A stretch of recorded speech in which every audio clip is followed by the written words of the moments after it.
Before going on a vacation to Africa, be aware Africa can be a safe haven or home to your worst nightmares. The sun in Zanzibar was a giant golden coin hanging in a sky so blue it almost hurt your eyes. It was the kind of morning that promised anything could happen, where the world felt new and full of possibility. Palm trees swayed, their leaves whispering secrets to the ocean breeze. The gentle rustle was like a lullaby, soothing and hypnotic, as if the island itself was welcoming you with open arms. The Indian Ocean shimmered in 1,000 shades of blue, turquoise, sapphire, emerald. Sunlight danced on the surface, creating a mosaic of color that seemed almost unreal, as if painted by an artist with an endless palette. This was the paradise Leo and Chloe had dreamed of, but being here was something else entirely.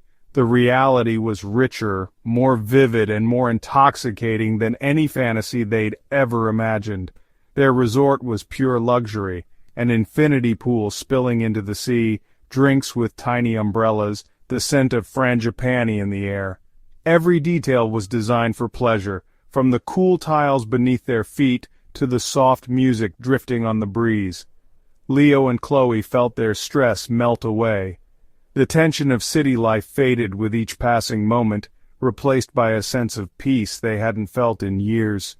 They had left their gray city and ordinary routines far behind. Here, the only schedule was the rhythm of the tides and the slow arc of the sun across the sky.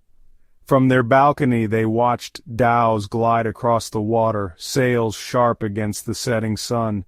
The horizon seemed endless, and every evening brought a new masterpiece of color and light. "Can you believe this is real? It feels like we've stepped into a dream." "It's better than real, it's magic, I never want to leave this place." They felt like the only two people in the world, as if the island had been made just for them. A private paradise untouched by time. Wrapped in the African twilight, the world glowed with a soft golden light, and the air was filled with the promise of secrets waiting to be discovered. But some magic is dark, some magic is hungry. Even in paradise, shadows gather at the edges, waiting for night to fall. They weren't just here to relax, they wanted to explore, to collect, to bring a piece of Zanzibar home. Every market stall and winding alley promised new wonders and hidden stories. But sometimes, when you try to take a piece of a place, a piece of it tries to take you back.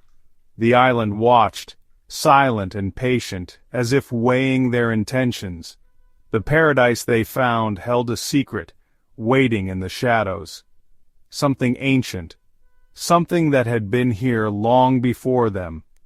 Their adventure was about to become something else entirely. The line between wonder and danger was thinner than they realized. The sun set, and the story truly began. Night brought with it a new kind of magic, one that whispered of mystery and transformation. Not all beauty is safe. In Zanzibar, even paradise has its secrets. Leo and Chloe were more than just travelers. They were treasure hunters, always searching for the extraordinary in the everyday. Their apartment back home was a living museum, each shelf and corner overflowing with memories and mementos from their journeys across the globe.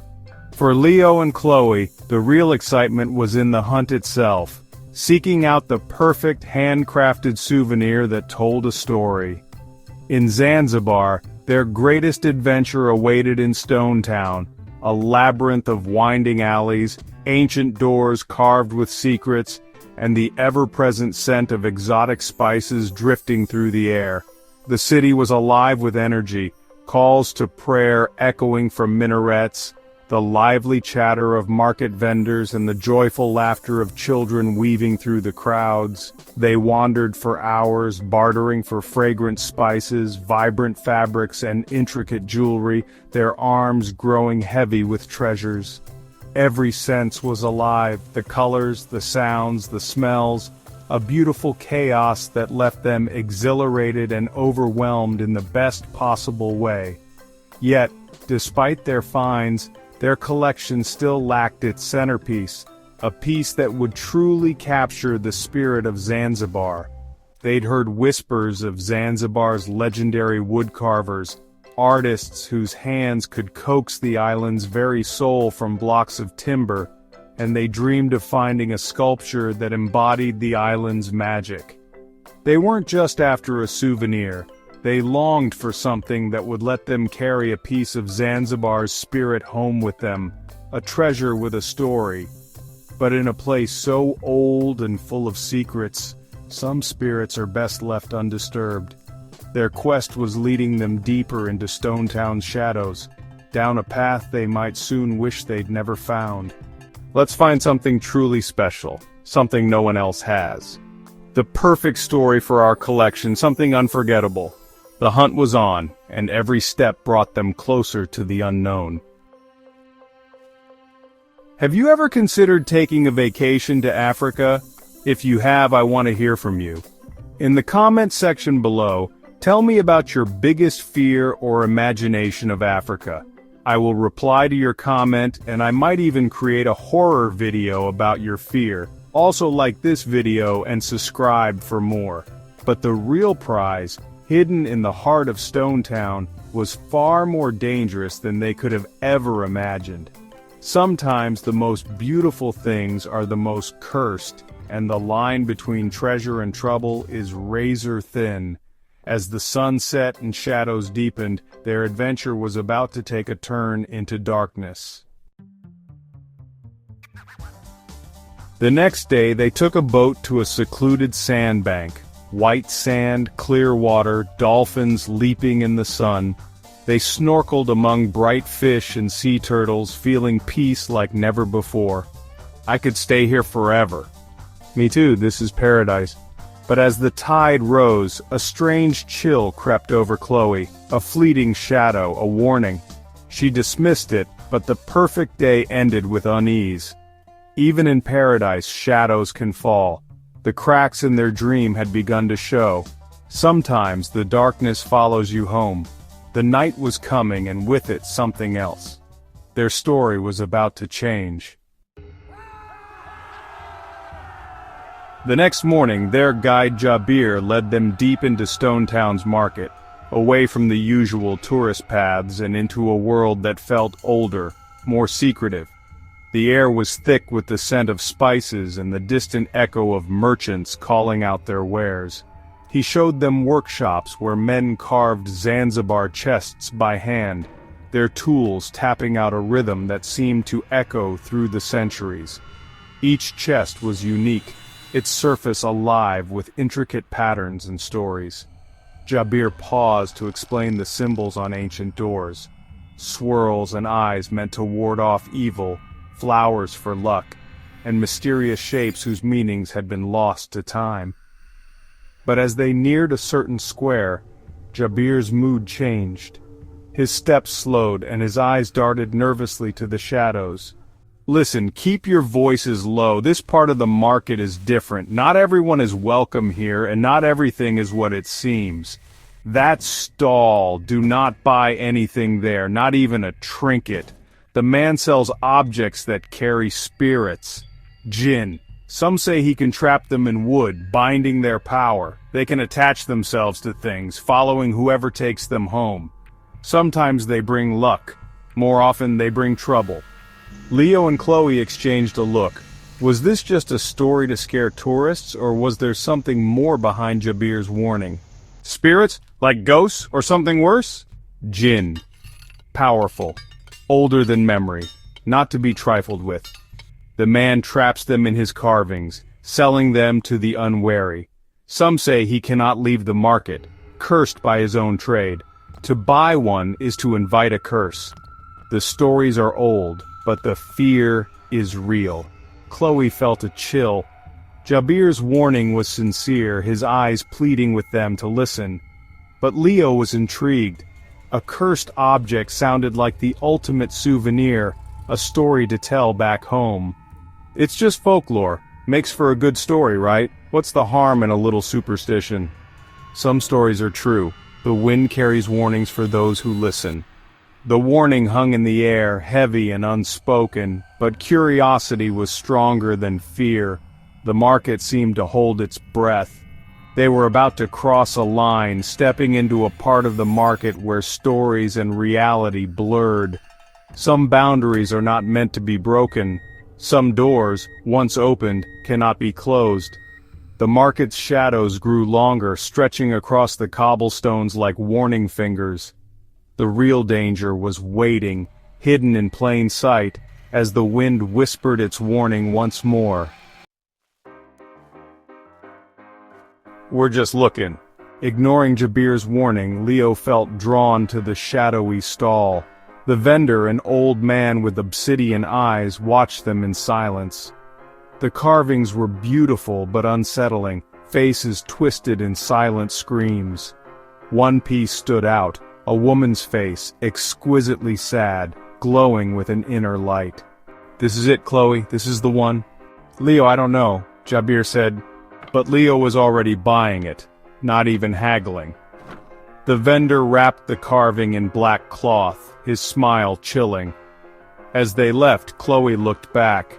Jabir's face was full of fear and disappointment. The sun felt less bright, the market less vibrant. They had their treasure, but it didn't feel like a victory. Sometimes the things you take something from you in return. The carving was theirs now, and so was its secret. The mistake was made. The curse had begun. There was no turning back. That night, the air in their hotel room felt heavy and still. The carving sat on the dresser, its sad expression deepening in the dim light. "Isn't she incredible?" Leo admired it, but Chloe felt only dread. After midnight, Chloe was jolted awake by whispers, soft in a language she didn't understand. "Leo, did you hear that?" Leo slept on, but the whispers grew louder, a woman's voice from the dresser. Chloe couldn't sleep, haunted by the carving's face and the cold presence in the room. By morning she was exhausted, her eyes red-rimmed. "You had a nightmare, that's all." But Chloe knew it wasn't a dream. The whispers would return with the darkness. The souvenir had a voice, and it had started to speak. The room was no longer theirs alone. The spirit was awake. The curse didn't wait for nightfall. Chloe grew weaker, her energy drained, her appetite gone. She could barely walk on the beach, retreating to their room where the carving watched. Leo's concern turned to fear as Chloe answered whispers only she could hear. "It's not a fever, it's her. She's draining me." Leo looked at the carving, its face now hungry, not beautiful. That night Chloe's condition worsened, racked with chills and nightmares. The whispers became cries. Leo heard them too, a woman weeping in despair. In the moonlight, the carving seemed to weep a wooden tear. The local beliefs Jabir warned about crashed back. This was no story. The carving was a cage, the spirit inside feeding on Chloe. Leo realized his desire for the perfect souvenir had brought this horror upon them. He had invited the jinn into their lives. Now, it was destroying the person he loved most. The only way out was to return what never should have been taken. The race to break the curse had begun. Panic seized Leo. He had to return the carving before nightfall. "Chloe, wake up, we have to take it back." Back to the market, to the old man. The thought gave Chloe a flicker of hope. Leo carried her to a taxi, racing the setting sun to Stone Town. The shadows grew longer, the market transformed as night fell. They found the stall, the old man waiting, as if he'd never left.